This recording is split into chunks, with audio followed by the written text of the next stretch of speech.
erupted across Karnataka on July 29th after the Cauvery Water Regulation Committee directed the state to release 3,500 cusecs of Cauvery water daily to neighbouring state Tamil Nadu for 15 days.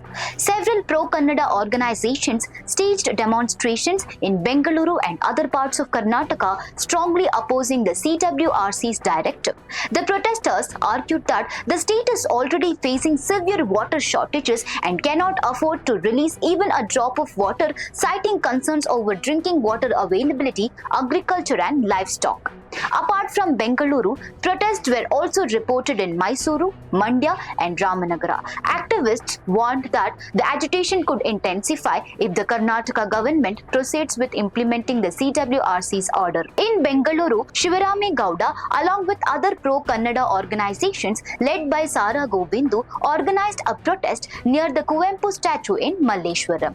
Demonstrators carried empty pots on their heads as a symbolic protest and raised slogans against the CWRC's decision to release water to Tamil Nadu.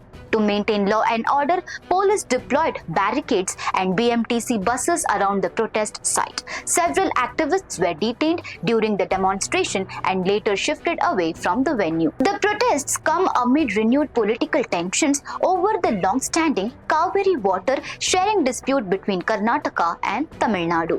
For more such updates, stay tuned to Daily Salar Digital.